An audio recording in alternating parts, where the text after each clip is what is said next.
રાધે રાધે. આશા રાખું બધા મજામાં હશો. બહુ ટાઈમ ન લેતા મારી જે મુદ્દાની વાત છે ને એ જ કહીશ બધાને કે અત્યારમાં જો સૌથી વધારે મોટો રાક્ષસ છે ને એ આપણા સમાજમાં હોય ને તો એ બધાને દારૂ પીવાની ટેવ છે. દારૂડિયો દારૂ તો પીવે છે પણ સાથે સાથે એના પરિવાર, એના બહેનો, દીકરીઓ, એની વહુ અને એના પૂરા પરિવારને બરબાદ કરી નાખે છે. જ્યારે પણ એક બાપ પોતાના ઘરમાં દારૂ પીને આવે છે ને ત્યારે એ ભાન અવસ્થામાં હોતો જ નથી કે એ ખરેખર એક જગ્યાએ બાપ છે. એ એક છોકરીનો બાપ છે કે કોઈ છોકરાનો બાપ છે. એ કોઈ પણ રીતે એનું જે મગજ હોય છે ને ત્યારે એ અવસ્થામાં હોતું નથી કે એક્સેપ્ટ કરે. અને એક વખત કોઈ દારૂની અને દારૂની લત લાગી જાય છે ને, બરાબર, તો એ ક્યારેય જતી નથી અને એની સાથે સાથે એ પોતાનું સન્માન પણ ગુમાવે છે. હજુ કહું છું, મારો વિડીયો જોઈને કોઈ વ્યક્તિ ખરાબ લગાડતા નહીં.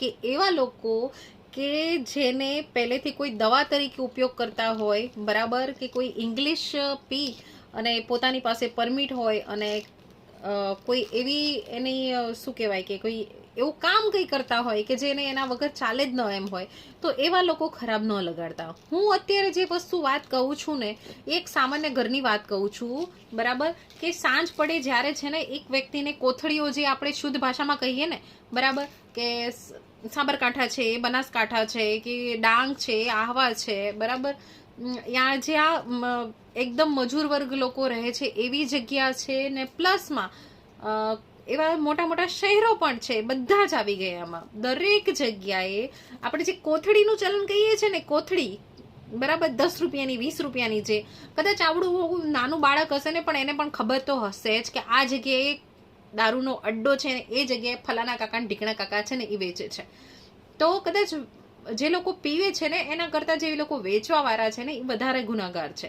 એ લોકો નથી જોતા કે એક વ્યક્તિ, એ જે લોકો છે એ પૈસા કમાવા હાટું થઈને આવી બધા વસ્તુ વેચે છે, તો એના કારણે કેટલાય લોકોના ઘર છે ને એ બરબાદ થઈ જાય છે. ઘર બરબાદ થાય છે એટલે તમે જાણો કે જ્યારે પણ એ પીણું છે ને કોઈ વ્યક્તિના મગજ સુધી પહોંચી જાય છે ને એટલે એને એ ભાન ભૂલી જાય છે. એને એવું લાગે છે કે એકદમ હું છું ને બાદશાહ છું, બરાબર, પણ એ બાદશાહ થઈ અને જ્યારે બીજા ઉપર કોઈ પણ પોતાનો પ્રહાર કરે છે કે કોઈ આડાવડું બોલે છે, ગાળો બોલે છે, ગલાચો બોલે છે, XYZ, ઘરમાં માથાકૂટો કરે છે, કંઈ પણ કરે છે, કંઈ તોડફોડ કરે છે કે જે હોય, બરાબર, પણ તું એ પોતાની જાતને કેમ નથી મારતો? પોતાની જાતને તો એવું ન કર્યું કે સામે કોઈ ગાડી આવતી હોય ને આગળ જઈને ભટકાઈ જાય. કારણ કે આ વસ્તુ સત્ય છે. જુઓ, અત્યારે શું છે કે આપણી બધી બાયું છે ને એ પ્રેમમાં બહુ, મીન્સ કે પતિદેવના પ્રેમમાં બહુ પાગલ હોય એમ જ કહેવા જેવું છે અત્યારે તો, કે પ્રતિવતા હોય એવી બધી કે જે આ પોતાના પતિદેવ આવું બધું ચલાવતા હોય તો પણ એ વસ્તુ છે ને એ લોકો સમાજથી છુપાવવા માટે પોતાની આબરૂ, ખોટી આબરૂ આમ હાથમાં રાખી મૂકવા થાય હાટું થઈને કોઈની પાસે આ વસ્તુ ડિક્લેર ન કરે. અને કેવું છે કે જે વસ્તુ ખોટી છે ને એ તમે હાથમાં પકડી રાખશો ને એ ક્યાંક ને ક્યાંક ક્યારે ને ક્યારે બહાર આવવાની જ છે, બરાબર. અને હજુ કહું છું, મને ખબર છે મારો વિડીયો જોયા પછી ઘણા લોકો એવા હશે ને કે જેને દુઃખ થશે, બરાબર, અને ઘણા એવા કહેશે કે આ ડાઈ શું કામ આવું કરે છે, પોતાનું કામ કરતી હોય તો વધારે સારું. પણ આ મારું કામ જ છે. કદાચ મેં છે ને ક્યારેક એવું વસ્તુ જોયેલી હોય અને ક્યારેક મેં પણ એક મનમાં ક્યારેક નિર્ણય લીધો હતો, બરાબર, કે કદાચ હું આ વસ્તુ બંધ કરાવી શકત, પણ નથી થઈ શકતી અને નથી થઈ શકતી. અને છેલ્લે આજે સાંજે જ્યારે મને વિચાર આવ્યો ને ત્યારે મને એવું થયું કે કંઈ વાંધો નહીં, મારાથી આ વસ્તુ બંધ નથી થઈ શકતી તો કંઈ નહીં, પણ લોકોને જાગૃત કરવું અને કદાચ લોકો સુધી મારી વાત પહોંચે ને અને ક્યાંક ને ક્યાંક કોઈક લોકો જાગૃત થાય ને અને આજુબાજુમાં આવા મીન્સ કે આવી રીતે કુકર્મો ચાલી રહ્યા હોય એને બંધ કરવા માટે જાગૃત થાય ને તો પણ સારું છે.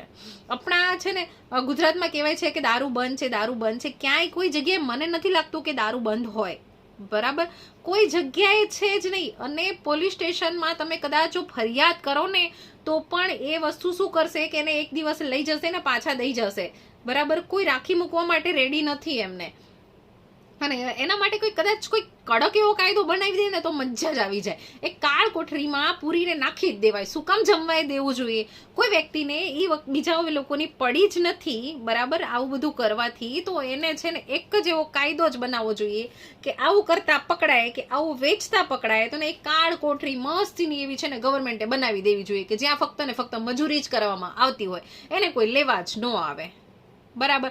અને બીજી વાર પકડાય તો એનાથી વધારે સજા કરવી જોઈએ. આવા કદાચ શું એમ છે ને મસ્તીના કાયદા બનાવી જાય ને તો ખરેખર મજા આવી જાય. અને આ રસ્તા ઉપર આપણે છે ને કોઈ ઓલા હેલ્મેટ થઈને, લાયસન્સ માટે થઈને આવી બધી જગ્યાએ આપણે ટ્રાફિક પોલીસને એવું બધું લગાડી રાખ્યા છે ને, બરાબર, ઈ ઓકે છે, નો ડાઉટ. પણ એની જગ્યા કરતા આવા અડ્ડાઓ ગોતવામાં અને કોણ કોણ લોકોએ ડ્રિંકિંગ કરીને અત્યારે અહીંયા ફરે છે જે એરિયામાં, બરાબર, એ લોકોને પકડીને જો તમે એ રીતે જે વાહન પૂરો છો ને એની જગ્યાએ એવા માણસોને પૂરતા થાવ ને તો વધારે સારું રહેશે.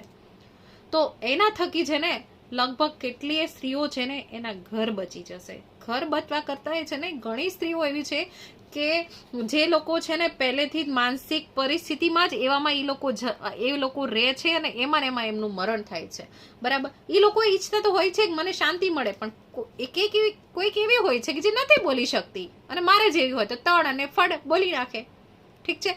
એટલે પોતાની છોકરીઓને પણ એવું જ શીખવાડજો તમે.